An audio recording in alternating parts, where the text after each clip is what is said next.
Perjalanan rohani, spiritual atau ibadah tak hanya sebatas hubungan vertikal makhluk dengan Tuhannya. Ditetapkan sebagai khalifah di bumi ini, kegiatan ibadah umat juga diwujudkan dengan hubungan yang baik dengan sesama, di antaranya seperti yang terbentuk dalam transaksi di masjid-masjid berikut ini.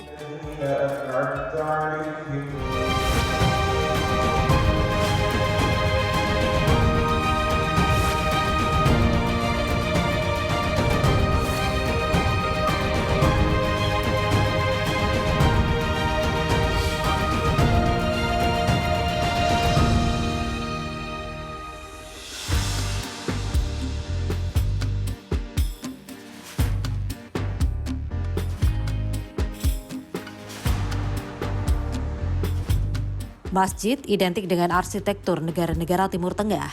Namun di Kecamatan Pandaan, Kabupaten Pasuruan, Jawa Timur, masjid justru bernuansa pagoda. Menara bersusun khas dari Asia Timur, seperti di negara Tiongkok ataupun Nepal. Selain memiliki menara susun pagoda, masjid juga didominasi warna merah keemasan. Hal yang berbeda dari masjid pada umumnya di Indonesia, yang didominasi warna putih ataupun hijau. Selebihnya, masjid juga ramai ornamen lampion dan aksara Tionghoa. Dari berbagai unsur inilah, masjid ini dinilai unik. Ya, ketika kita melihat bangunan, salah satunya adalah masjid yang arsitekturnya ini dominan dengan ornamen Tionghoa, pasti banyak yang menyangka kalau ini diprakarsai pembangunannya oleh masyarakat Tionghoa. Namun tidak dengan Masjid Muhammad Cheng Ho di Pandaan Pasuruan ini. Ini didirikan, inisiatornya justru bukan dari masyarakat Tionghoa, termasuk juga masyarakat di sekitar lingkungan masjid ini dominansinya juga bukan masyarakat Tionghoa. Ya, Masjid Muhammad Cheng Ho di Pandaan Pasuruan ini menjadi manifestasi nyata bagaimana indahnya kebersamaan dalam keberagaman di Indonesia.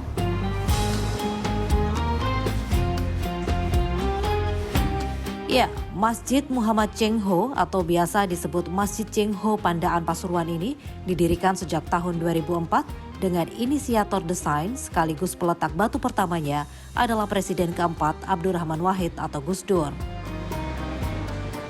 Pandaan ini tempatnya strategis antara Surabaya Malang, nah gitu. Terus nanti tujuannya juga untuk wisata religi, maka supaya bisa menarik masjid ini dikasih nama Muhammad Cheng Ho, kemudian ornamennya model ornamen Cina.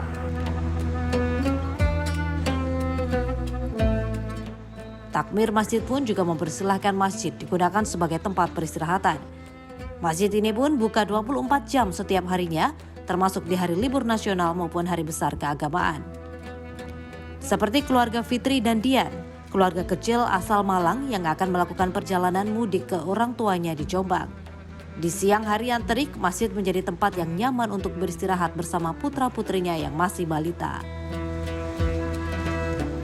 Menurut kami, karena kita di sini juga sering ya Mbak ya, kalau misalkan kita lagi mudik ke Jombang itu kita selalu mampir ke sini. Masjidnya enak, welcome untuk pengunjung, ada tempat istirahatnya juga, kemudian luas juga tempatnya untuk anak-anak istirahat, itu bisa lari-larian juga, terus adem buat istirahat. Karena kan Kota Pasuruan kan agak panas gitu ya, jadi kalau misalkan pas siang hari kita kesini, pas kadang sambil nunggu waktu sholat kita istirahat dulu di sini. Untuk kegiatan beristirahat, disediakan air minum gratis, 20 kamar mandi dan parkiran yang bisa menampung hingga 60 bus. Semua fasilitas peristirahatan ini gratis, bahkan ke depannya masjid berencana menambahkan fasilitas tambahan istirahat. Satu-satunya masjid yang ada bantalnya. Banyak sekali yang tanya memang begitu. Emang betul ada bantal? Saya jawab, memang rencana kita. Karena ketika saat kita bersihkan lantai ini, banyak sekali orang yang terus kemudian tidur-tiduran gitu. Berarti merasa capek dari bepergian. Karena itu kepada semuanya bangsa Indonesia ya gitu, umumnya yang berkunjung ke Masjid Cheng Ho silakan. Saya sangat senang sekali dan masjid ini terbuka 24 jam. Selain tempat peribadatan, peristirahatan, masjid juga dibuka untuk acara ijab kabul pernikahan ataupun masuknya seseorang menjadi mu'alaf dengan membaca syahadat di masjid ini. Terhitung 2 tahun terakhir terdapat 100 ijab kabul pernikahan dan 50 pembacaan syahadat oleh mu'alaf yang dilaksanakan di masjid ini. Selebihnya, masjid juga menjadi tempat kajian rutin Hari Besar Keagamaan Islam. Meskipun didirikan oleh pemerintah, operasional masjid seperti listrik, air, hingga gaji 30 karyawan operasional sepenuhnya dipenuhi secara mandiri dari infak dan sedekah masjid. 1 bulan sekitar kurang lebih 80 juta masuk pemasukannya. Alhamdulillah saya mendapatkan amanat mulai tahun 2021 bulan November sampai sekarang belum pernah mengalami minus, malah ada kelebihan. Nah, kelebihan kemudian digunakan untuk perawatan gedung. Berkapasitas 2.000 jemaah, di akhir pekan jumlah pengunjung sekali waktu mencapai 1.000 jemaah. Keberadaan masjid dengan jumlah pengunjung yang tinggi menciptakan peluang niaga di sekitar masjid. Hingga awal Maret 2024, total terdapat 163 UMKM yang berjualan di sekitar masjid. Mayoritas adalah warga Pasuruan yang juga mendapatkan pasokan dari berbagai supplier dari berbagai daerah lainnya. Menurut saya ya berkah masjid, ya berkah para teman-teman pedagang semua. Ya berdampak sekali. Kalau semakin rame, semakin pokoknya gimana ya, rata-rata wisata yang dari Malang itu hampir 80% pasti turun di Cengho sini. Kalau udah rame, nggak muat ini parkiran ini. Iya, perekonomian di sekitar Masjid Cengho beserta terbukanya masjid sebagai lokasi peristirahatan musafir menempatkan Masjid Cengho tidak hanya sebagai lokasi peribadatan saja, namun juga penggerak perekonomian serta memberikan sentuhan sosial.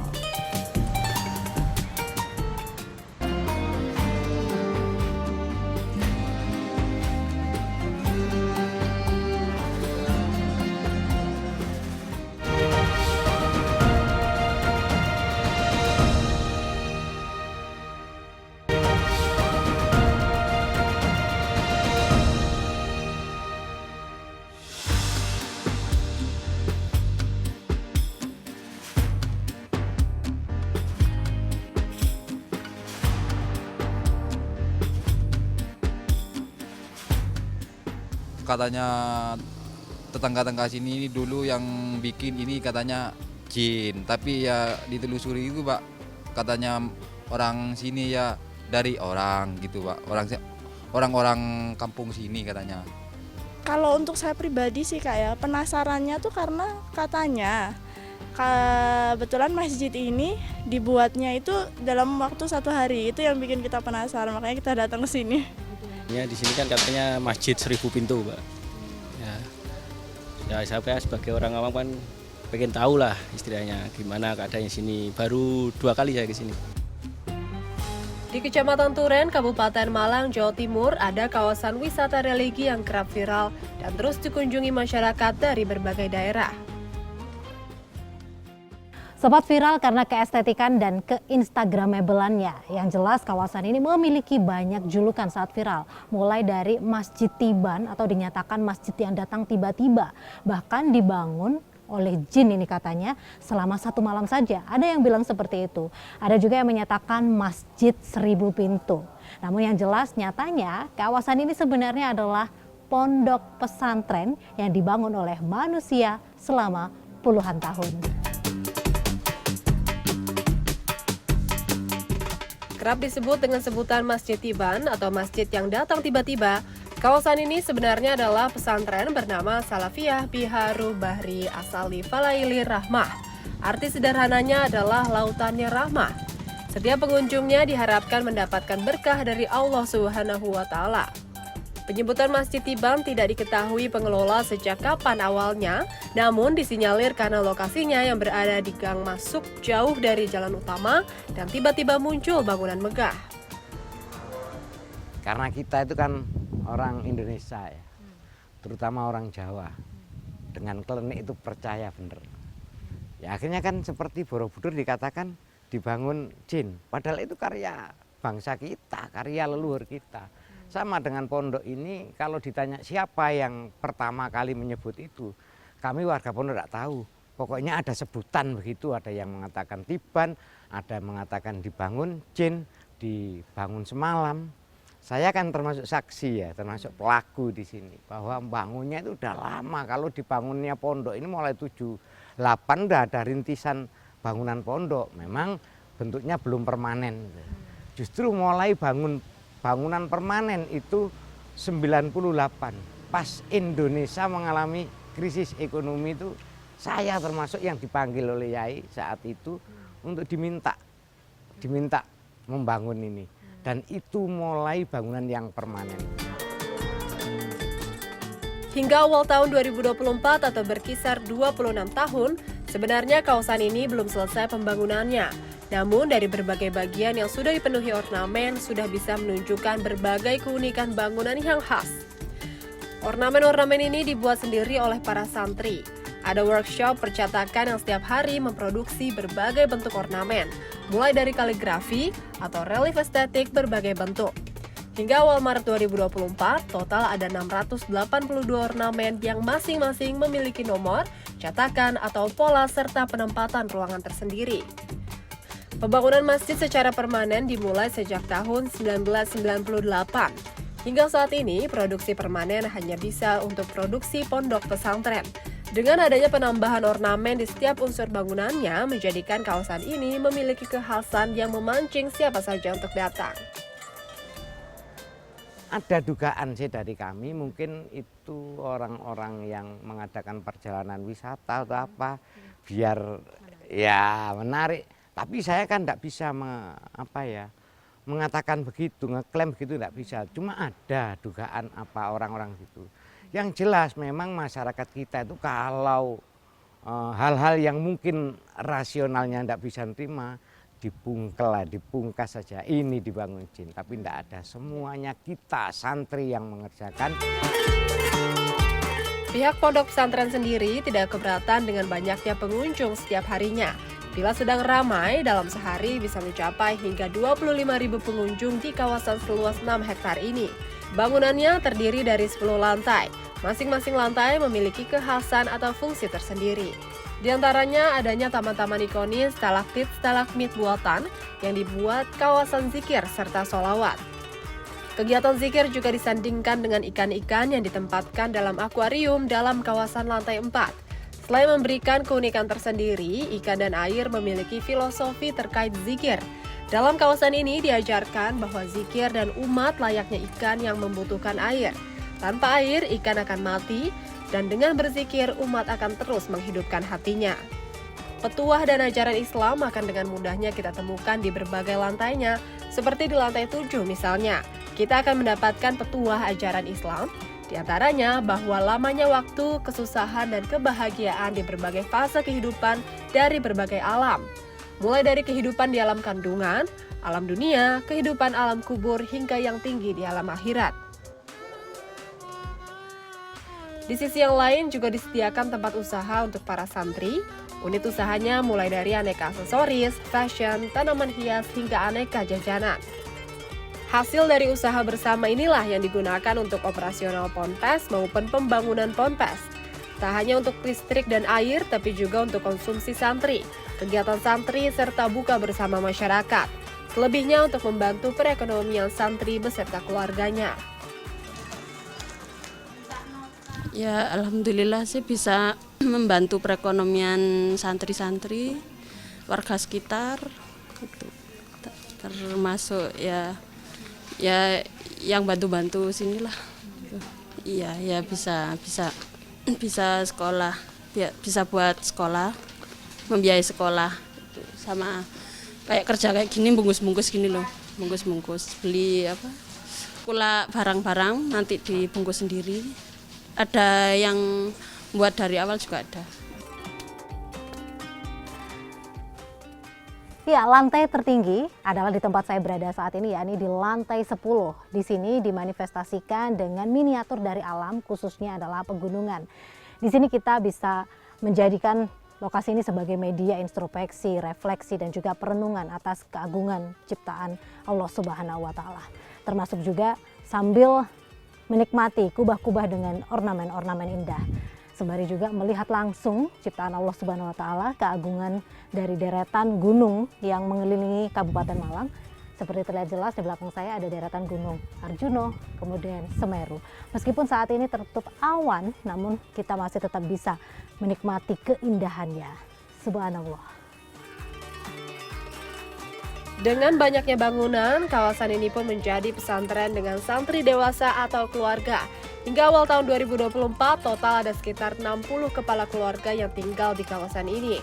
Semuanya diberikan tempat tinggal dan unit usaha di kawasan ini. Nantinya kawasan ini akan dikembangkan, tidak hanya sebagai kawasan wisata religi, tapi juga lengkap sebagai institusi pendidikan formal mulai kelompok bermain hingga perguruan tinggi.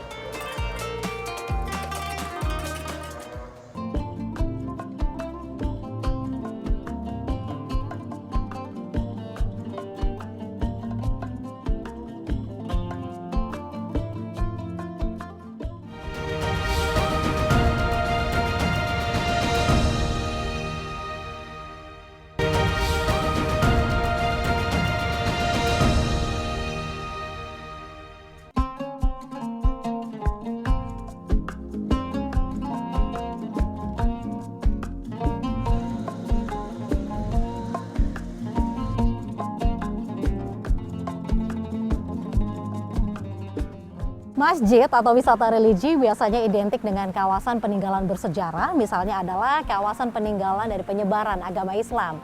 Namun berbeda dengan tempat saya berada saat ini, yakni Masjid Namira Lamongan yang kerap kali viral. Di antaranya yang pertama dinyatakan sebagai Masjid Bintang 5 karena berbagai fasilitasnya ini begitu memanjakan jemaah atau premium. Kemudian masjid ini juga kerap viral dengan manajemen masjidnya.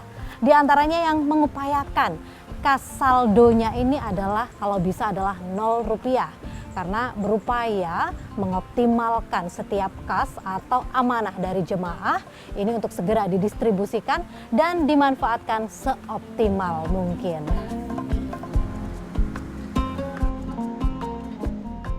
Sekilas, masjid di Kecamatan Tikung, Kabupaten Lamongan, Jawa Timur ini penampakannya tak berbeda jauh dengan masjid-masjid pada umumnya. Yang membedakannya, masjid ini kerap viral di media sosial karena fasilitasnya dinyatakan bintang 5. Ini semua sebagai implementasi dari penerapan saldo harus 0 atau kasnya dihabiskan. Di masjid ini diupayakan setiap akhir laporan keuangan saldonya harus 0 rupiah. Tujuannya adalah mengoptimalkan serta mempercepat pemanfaatan infak yang telah diamanahkan oleh jemaah masjid. Berawal dari semua juga ada infak dari jamaah itu. Saya kepingin infak itu segera bermanfaat lah dan berkah untuk yang mengisi infak itu. Jadi di sini saldo 0 itu bisa dikatakan ada dua rekening ya. Satu jadi untuk saldonya dari yayasan, dari saya sama keluarga. Yang satu saldo dari dari jamaah itu tadi. Nah, dari sini semua biaya operasional terutama untuk kegiatan-kegiatan masjid itu nanti diambilkan dari kasnya donatur atau ini infaknya jamaah itu tadi. Sisanya kalau kekurangan minatnya baru di-cover dari kas yayasan itu. Jadi alhamdulillah jadi selama ini mulai awal sampai sekarang itu kasnya yang dari teman-teman infak itu bisa langsung terpakai untuk kegiatan masjid. Masjid ini pun buka selama 24 jam. Sebenarnya lokasi masjidnya tidak berada di jalan utama yang menghubungkan antar kota atau provinsi. Namun dengan kualitas yang ada, masjid ini pun kerap menjadi jujukan peristirahatan pelaku perjalanan maupun destinasi wisata religi. Kalau menurut saya, pendapat saya tentang Masjid Namira ini untuk pelaku perjalanan, khususnya untuk seperti kita ini sangat-sangat membantu ya dengan adanya masjid yang nyaman seperti ini, parkirannya juga luas, tempat toiletnya dan tempat wudhunya juga sangat-sangat bersih. Kemudian tempatnya untuk sholat juga ya sangat nyaman juga. Untuk orang tua juga nyaman, untuk anak kecil juga nyaman untuk beristirahat. Biasanya kalau Ramadan sih sukanya, soalnya kan ada buka bersama gitu. Ada tarawih bersama, terus ada kajian juga. Bersih, terus nyaman, terus buat anak kecil itu enak aja gitu. Pemandangannya juga bagus, buat foto-foto juga bagus. Masjid ini manajemennya sangat bagus ya. Takmirnya sudah mengelola keuangan dari kota amal maupun dari ya keuangan masjid itu benar-benar dimanfaatkan optimal untuk pelayanan jamaah. Dulu pernah mendengar informasi saldo 0 rupiah itu ya yang terkenal di masjid ini karena untuk dimanfaatkan untuk kepentingan jamaah. Kami pun berkesempatan merasakan bagaimana beribadah di masjid yang mengupayakan manajemen, pelayanan dan fasilitasnya kerap viral di media sosial dinilai bintang 5. Dalam satu waktu kami melihat proses pembersihan dan pewangiannya, salah satunya melalui penyemprotan parfum di karpet dan pembakaran kayu gaharu asli setiap hari. Pengambilan mukena juga ada tempat dan petugas khusus.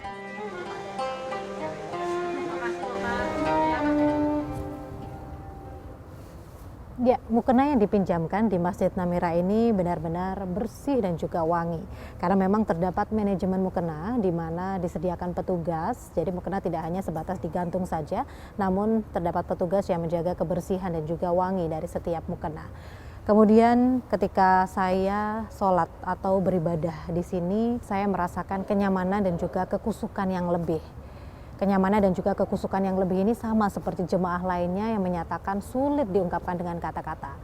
Tapi kemungkinan dikarenakan berbagai fasilitas peribadatan yang mendukung. Misalnya saja karpet di sini ini begitu tebal namun empuk dan juga harum atau wangi. Karena memang di sini terdapat sistem manajemen wangian di mana mewangikan karpet dan juga ruangan ini dengan pewangi yang premium. Di antaranya dari pembakaran kayu gaharu asli ataupun parfum terbaik.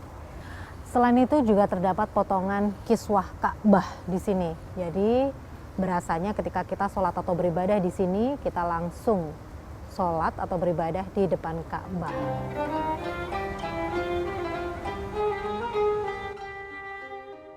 Kiswah adalah kain penutup Ka'bah. Kain sutra hitam dengan kaligrafi ayat suci Al-Quran dan Asmaul Husna yang disulam dengan benang emas perak ini selalu diganti baru setiap 1 Muharram. Kiswah yang lama dipotong-potong menjadi beberapa bagian dan dihadiahkan ke beberapa orang, pejabat muslim asing yang berkunjung serta organisasi asing.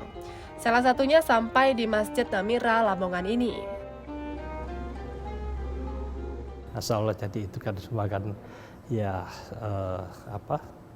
semua dari Allah kan gitu. Jadi pas saya waktu beberapa umroh itu ya kenal sama teman-teman di sana. Salah satu itu di Madinah. Dan beliau itu kebetulan juga masih kerabatnya atau putranya si Imam Masjid Nabawi, salah satu itu. Dan waktu saya di sana pas dijamu di rumahnya, saya melihat kiswah itu, Bu. Itu saat waktu pembangunan di masjid yang lama 2012 itu. Terus saya beberapa kali saya minta, saya bujuk, saya rayu biar nanti teman-teman yang di Indonesia jamaah itu yang belum sempat umroh maupun haji itu bisalah merasakan situasi di situ. Dan untuk kalau kangen kan bisa nanti Anda di situ. Di Masjid Namira Lamongan, kiswah ini tergantung di mihrab imam dan menjadi penunjuk arah kiblat. Kami beruntung diberikan kesempatan untuk mengabadikan dan mendekati kain penutup Ka'bah asli ini. Berkesempatan memegang langsung kiswah ini menjadi kesempatan yang luar biasa bagi saya. Seperti kita ketahui bahwa salah satu rukun Islam itu yang kelima adalah menjalankan ibadah haji. Dan sampai saat ini saya belum berkesempatan untuk bisa ke Tanah Suci. Jadi diberikan kesempatan untuk memegang kiswah asli dari Ka'bah ini menjadi semacam pengobat rindu untuk ke Tanah Suci. Rasanya begitu menenteramkan. Terima kasih ya Allah.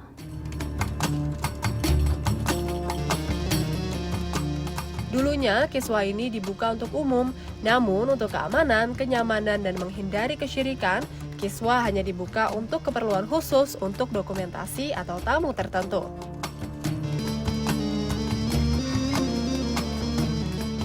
Manajemen masjid juga membuat program Anak Cinta Masjid.